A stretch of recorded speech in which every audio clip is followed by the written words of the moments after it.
me when I was about 8 or 9 years old, and I wanted to become a filmmaker. I like films that just take you away from your real life and sweep you up in adventure. And to me, Kong literally does that. I mean, you're on board the ship, you're sailing to a lost island, you're encountering monsters and creatures from, prehistoric times. So I was thrilled when Universal invited me back to Skull Island. And it's great to have you along for the ride. We're about to return to Skull Island.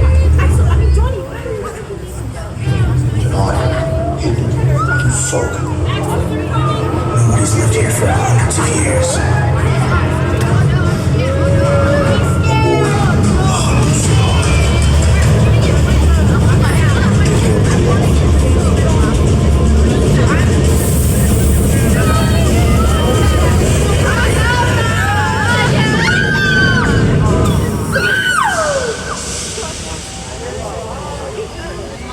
Oh, that's tough.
And that's Whiskey Kong 360. One of the largest, most intense 360 experiences on the planet. Those screens are 40 feet tall, 180 feet long. And if you guys think that was scary, I just want you to know that it does get worse. We'll cross that bridge together when we get there, because that was amazing. Peter Jackson, genius, absolutely. But he did not do this alone. He was with a different team than Face and in New Zealand. They go by the name of Weta FX now, but for many years they were actually known as Weta Digital. They've gotten 8 Oscars now for their collective work on Avatar, the Lord of the Rings trilogy, the Planet of the Apes, the Hobbit, the Jungle Book, and of course for King Kong. They've also worked on Marvel's Infinity War, Endgame, Black Widow, and Black Panther. They're masters of what they do. They really have been at the forefront of leading the industry down a more digital path, still finding those ways to blend the practical effects so that everything that they create feels real.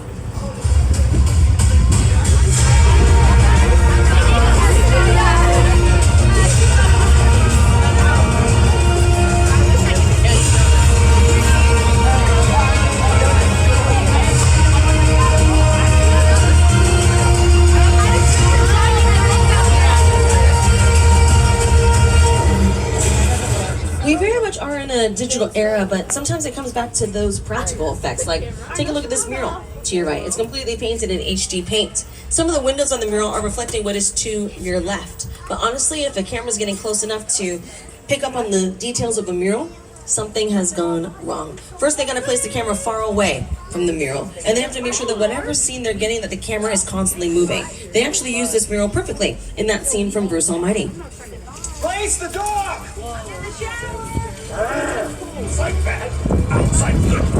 There it is in the background of the scene, is that mural we got to see. First thing they did was keep the camera far away, and then the camera is moving. It's moving, we cut down to the grass, when we cut back up to this 3/4 frame of Jim Carrey, there are some things in front of the mural now, right? We've got a tree, we've got parking signs, we've got a post. It's obstructing our view. It's keeping our eye from adjusting to the fact that that's just a painting in the distance. Now, this mural that we're seeing on our right was meant to be seen. This was created by Tristan Eden. It is, well, and he's an artist that is known for bold, vibrant, elaborate artwork, especially when it comes to murals, and he specializes in the use of spray paint. It's paying homage to our classic monster movie history. We've got the Wolfman, Creature from the Black Lagoon, Frankenstein, Bride of Frankenstein, and Dracula. These are just a few of our monsters. Now, the monster movies are the most significant movies that Universal Studios has ever made. They're what changed the fabric of us being a major motion picture studio. They changed everything for us. Now, during the silent film era, all of Hollywood, Universal included, were focused on one genre. Everyone, for the most part, were making westerns. So with the invention of sound, it gave each studio the opportunity to branch out, to create genres that were specifically and could be specifically traced back to them. So some stayed within the westerns, others created mobster movies, dramas, romances, war films, but Universal created the monsters, being the first to instill fear in our audiences and asking our audiences in the same breath to lean into fantasy is what set us apart from our competitors. So we like to pay homage to that mural when we can, of course, because of our monsters, but also to put Tristan Eden's work on a larger scale. An instrumental part of the process of designing these murals was getting to go to the Universal Archive. Going there, I got to see in person props from movies, photos from behind the scenes, original illustrations from those movie posters, all this stuff.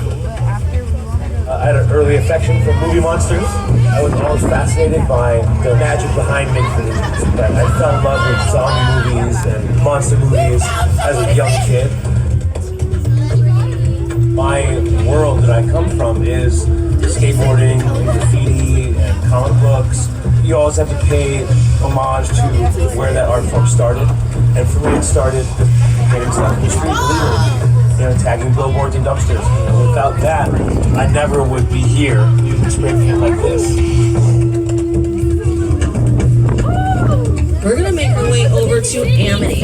Now, Amity is the town associated with Steven Spielberg's Jaws. This is our version of Amity. And believe it or not, this is considered a ride here on the studio tour. It's not in the same way that we view rides traditionally today with the spins, the drops, the turns, but it is a ride. And it's Steven Spielberg's first ever creation of a ride for us here at Universal. In this version of Amity that he gave to us, he gave us George as well, a police timer. He has to put together little reenactments of scenes from the movie. So let's see how George does today.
What is messed up is that we've never seen the movie Jaws.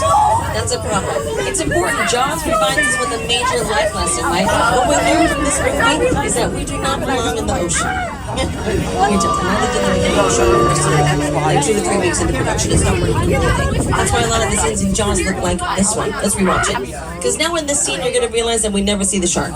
We know it's there, we can't see it because this is one of the many days of production that the shark did not work for Steven Spielberg. So instead of forcing the shark to only kind of work, Steven Spielberg transformed the camera into the shark instead. So right about here, we're going to cut back under the water to see the camera get closer. And then right when we should see the shark strike here, we don't. We've cut to the surface. We're not witnessing what's happening under the water because the shark wasn't working well enough to get this footage.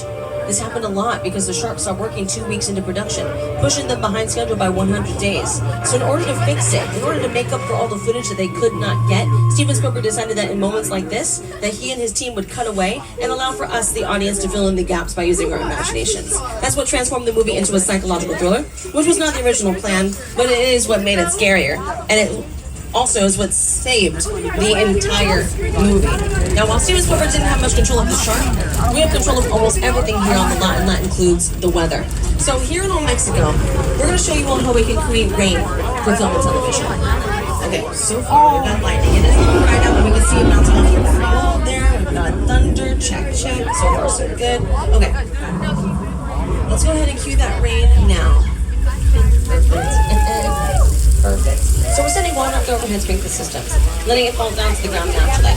If production was here in this fall, we're trying to film this rain, this would look okay for camera right now. We're dealing with the tour-friendly amount of sprinkler systems. If production was actually here trying to film, it would probably need about 10 to 15 extra to fill in all these gaps. The more water on screen, the easier it is to see.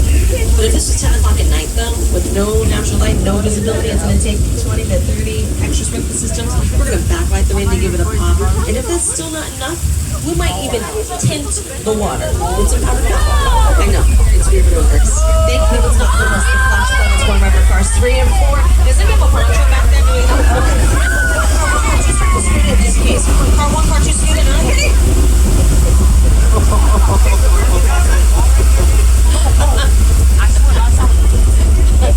Oh no, you guys okay? You good? There's just a little water. We're good. We're good. Left hand side. We're good with the water effects. Right hand side. We got one more, and then we'll go very soon. Figure that one out. You'll see. You'll see. Now, Old Mexico here has been seen in Three Amigos, starring Chevy Chase, Martin Short, Steve Martin. Nacho Libre, starring Jack Black. But the flash flood is especially famous because of this scene from Big Fat Liar, starring Biggie Moodies, Amanda Bynes, and Paul Giamatti. You can't outrun a wolf, kid! Yeah, we'll see about that. Hang on, buddy, folks!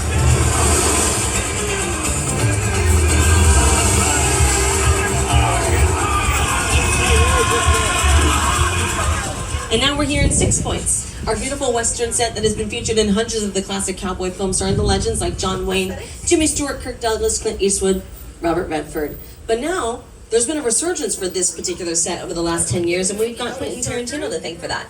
This is where he filmed Once Upon a Time in Hollywood with Brad Pitt and Leonardo DiCaprio. Margot Robbie is also in this movie, but she did not film here on the lot.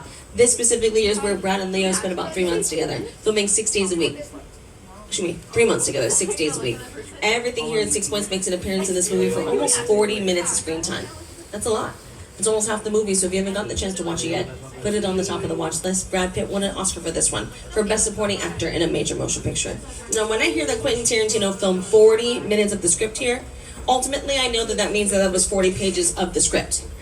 1 page of a script usually equates for 1 minute of screen time. Sometimes it is edited down differently, but for the most part, that's how it will even out on screen. So 40 minutes of a script, or 40 pages of a script done in 3 months, that is luxury. Movies have the luxury of time that TV does not. As we round the corner, to your left, and it sounds like it is 32 and 33 for a show called Happy Place. It's on NBC with Reba McEntire. They're responsible for 24 to 30 pages of a script every single week. Every single week. It moves so much faster when it comes to television. So I'm going to pass it over to Reba so she can give us an idea as to how that show comes to life every single week. Hey there, I'm Reba McEntire, and welcome to Happy's Place. We shoot our heartfelt comedy right here on the Universal Lot. Now, unlike most TV shows, we are a multi-camera sitcom, meaning several cameras capture every scene from a different angle, all at the same time. Each episode takes about a week to make, from the first read-through of the script to rehearsals to taping in front of a live studio audience. And let me tell you, every step is a blast. Enjoy the ride, and we'll see you at Happy's Place. I'm starting to sweat right now just thinking about it. The men are the ones supposed to ask the women out. That hasn't been true for 30 years. I haven't dated in 30 years. Happy's Place, Friday on NBC and Peacock. Okay, how are we feeling now? Are we alright? Ish, kinda, maybe? Car 4, this is the first time I've seen you guys this whole time. Hey. Can you hang with more sudden tram movements, fire effects, strobe by spot effects, and water effects? Yeah, maybe? Sort of? We'll see. We'll see. Broken. Which one? Both? The back one. The front left? The middle one. Oh, the back one. Middle, yeah. Middle. Just that one? Yeah. Okay, we'll see. Let me know if the front two, if either of them go out, let me know, okay? Car 3, how we living? Are we alright? I saw someone back there in car 3 with a bright Rio de Janeiro shirt. Vocês é do Brasil or? Oh, muito legal. Muito legal. Meu namorado é de Niterói, Rio de Janeiro. Car 2, how we doing? Are we okay? Yes? Car 1? Maybe? Okay, let's do this. Okay, so all the rules that apply for King Kong apply for this building, okay? The only thing that changes about this building is the whole flash off the cameras and cell phone thing. There's no screens in here, so there's no need to have the flash off the cameras and cell phones. Take pictures or videos in here however you see fit, okay? Now this is a 2-level sound stage. This first floor is always set up as a subway station. We change the location if production asks us to. We like to keep it defaulted within the San Francisco area, mimicking the rapid transit line. So again, make sure that all your belongings are secure, remain seated at all times, and hold on because it's about to go down. Soundstage 50 has full effects ready to go. So I can't stress this enough. Make sure that you hold on to all your belongings, remain seated, and make sure that you're holding on as well. It does get shakier from here, guys. Remain seated, okay? It's gonna be fine. The only thing that we should be concerned about.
Now, we have it based within the San Francisco area, but you've also seen it as the LA Metro for Beverly Hills Cop 3 with Eddie Murphy. And it's also been seen as a Maryland station for an episode of Bones with Amelia Deschanel and David Boreanaz. It's a very popular part of our lot for both the tour and production. Okay, so I just want you to know that we're about halfway through the tour. Actually, we're more than halfway through. We're making really good time, all right? Same rules applies before. If you need to be off of this tram for any reason, let us know by pulling down on the red cord. And car 4, if you lose visual on either of those front two cars, let us know by pulling down on the red cord, okay? We gotta at least have one of those front two monitors working at all times. So we're gonna pass by Anthony again. I'm gonna pass it over to Steven Spielberg to give us an idea as to how he brought that experience to life with the studio tour. Was almost the inevitable result of the size of the box office when Jaws first opened in June of 1975. And that was really the first time I ever got involved in the creation of a ride. It was a great honor to be invited into a creative circle of tremendous designers at Universal that were trying to figure out how to replicate what the movie had done to audiences in a real way by building a physical shark that would come out of the water and terrify tourists as they were sitting in the tram. And the most amazing thing about the Jaws ride is it is exactly as it was from the time it was first placed on the Universal lot. There have been tweaks, of course, over the years, but it is essentially what the designers and myself all envisioned and created. We're moving away from the sleepy seaside town of Amity and we're moving into the suburbs. This is a very busy part of a lot. We have a lot of active production that we're gearing up for Monday, especially over here to the left on Colonial Street. As you can see, we've got this large vehicle. We're bringing in equipment slowly but surely. That is blocked off today for all tours because we are getting ready for production Monday morning. What is this production? I don't know. They haven't told us anything about it, which generally means that it is a new production. They like to keep those particularly under wraps until they have everything finalized, and then they tell us so that we can give you guys all the correct and final information. Now, last year was especially busy over there on Colonial Street because of a show called The Burbs. It dropped on Peacock earlier this year in February. It stars the one and only Keke Palmer.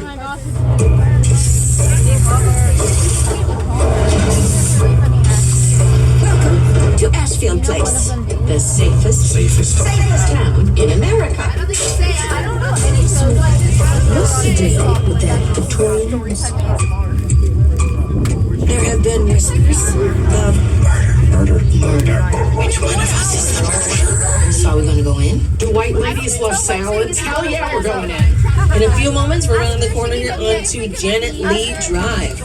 And as we do, I just want you to know that we have maybe 15 minutes left of the tour. We're making really good time. Only 3 more set visits and we make our way back to the theme park. But before we get to those final 3, we have some picture cars on display on your left and on your right. Now, many of these cars have already gotten the approval to be pulled for production, so if you're seeing any that you like, please get pictures of them while they're still available. Okay, now when production decides to pick them up, it's completely up to them and what they need them for.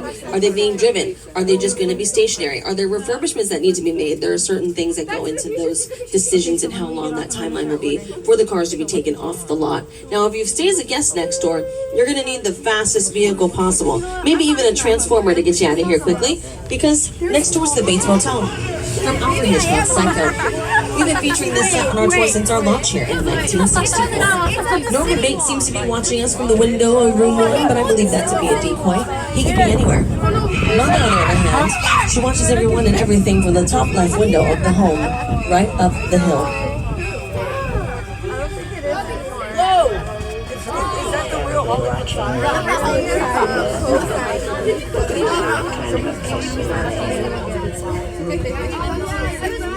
Moses, you still got your Insta? You still got Insta? Instagram. Send it to me. I didn't take a picture of that one. I didn't take a picture of that one. Send me that one.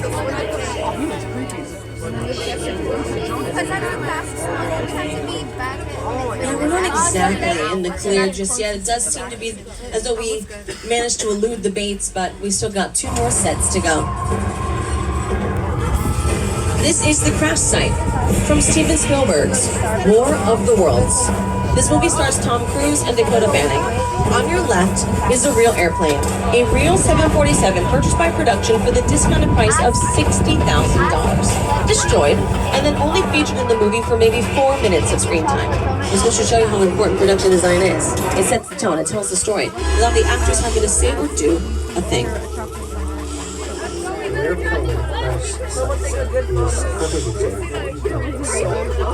Is all designed around the vision experience. He said, yeah, you sit down and talk about the War of the Worlds. I thought, what if the 747 goes down right in the neighborhood? Because it's just something you don't see.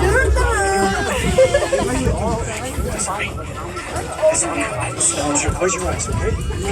Close to your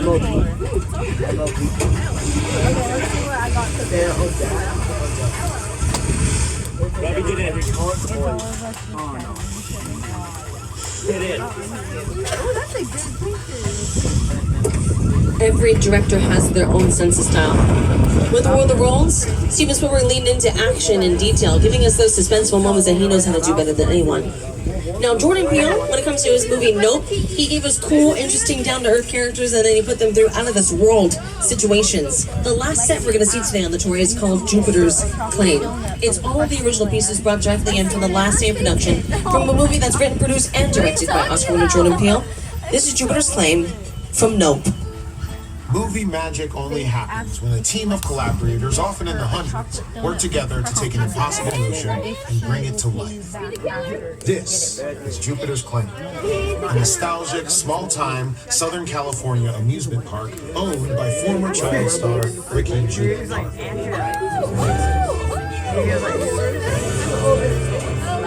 Over there, look into the Winking Well. Have your picture taken just like the kids in that old 90s movie Kid Show. That's what this whole place is loosely based on. Remember that one? No? Why not? A little further down, you can see the brand new Star Lasso experience. Built to showcase an unbelievable new live show. It's not looking so live. Anyway, behind this Hollywood fantasy, Gold Rush Frontier Town lies a sinister secret. Welcome to the world of no.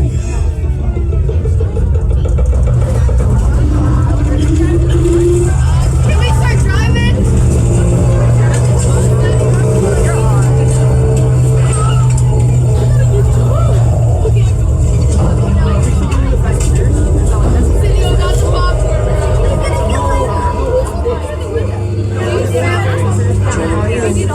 He has a very subtle way of giving the audience a lot of clues, sometimes with no resolve, allowing the audience to kind of come up with their own interpretation of the story. We have worked with Jordan Peele here at Universal for a long time. Honestly, we've worked with just about every director here at Universal. But the one that we have worked with the most is Steven Spielberg. If you look at his body of work, almost all of it is with us here at Universal in some capacity. He's a legendary director and producer, absolutely, but he's also the lead consultant for all things Universal parks, destinations, resorts, and experiences. Before we change something, before we put a plan into motion, we run it past Steven Spielberg first. We want to make sure that it makes sense to him as well. He's deeply connected to us, and it ties back to him being a teenager, taking the studio tour over and over until he found a way to sneak off of the tour. My entire career began with my relationship with Universal Studios just as a high school kid on a tour bus. Remember, in those days, there weren't trams, there were buses called the Gray Line Tour Bus. And I was so excited and thrilled to be on the lot. This is my first time ever on a movie studio lot. And during a bathroom break, I hid in the bathroom. And when everybody left to get back on the bus, I waited another 15 minutes until I'm sure the bus left. And then I had the entire lot to myself that day. And in those days, movie lots were so crowded because all movies were made on film lots. Today they're made all over the world on locations, but most of it was focused in those days in the 60s on the film lots. So nobody noticed me when I was going around from soundstage to soundstage, and I really felt in my own young way, I owned the lot and had the most amazing day of my life. Don't get any ideas, okay? Because we're on our way back to the theme park right now. That's an official wrap on the studio tour. Thank you guys so much for hanging out with us here today at Universal Studios Hollywood and for being part of the world famous Universal Studios tour, especially if you're here celebrating Mad Bash tonight. We're grateful that you chose to be with us here today and have a great rest of your evening and a great summer ahead of you with so many amazing years still ahead as well. Now, again, thank you guys so much for hanging out with us here today. As we approach our parking space back in the theme park, we're going to be exiting the tram to the left. Make sure that you have all your belongings, bags, purses, souvenirs, etc. Double, triple, and quadruple check that you have all your stuff before you exit the tram. Take your time exiting the vehicle. Watch your step. We want to make sure that you're being as safe as possible. A big thank you goes out to our annual pass holders for being with us here today. If you're not a pass holder, maybe consider heading over to the Universal box office before you go to see how you can upgrade today's ticket into an annual pass. This way, you can come back again and again. Now also, to make the rest of your day with us a little easier, no matter how long you're staying with us here today, download the Universal Studios Hollywood app to get up-to-the-minute park information, show times, wait times, park announcements. It will also assist with mobile food ordering as well. Shout out to your driver Mark Pagan, getting us through the tour safely and back to the theme park in a good amount of time. My name is Tiffany, I'm your guide. Again, thank you so much for letting us take you around the lot to show you how we do movie magic. My name is Tiffany if you like the tour. And if you didn't like the tour, that's okay. But if that's the case, then my name is Felicia. Bye-bye. Bye, Felicia.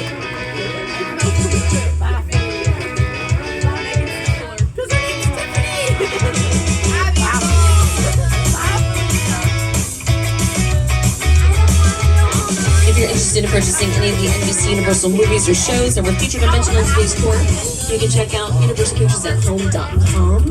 It should also show you the website on this as well at the end of the credits. Or you can ask any of our retail stores in the park as well. We're just waiting on the official clear to move forward. We should be getting that in just a few moments. Once again, take this time to make sure that you have all your belongings. Check the floor, make sure that if you have anything on the floor, that it is still in front of you at this time. We should be moving forward in just a little bit.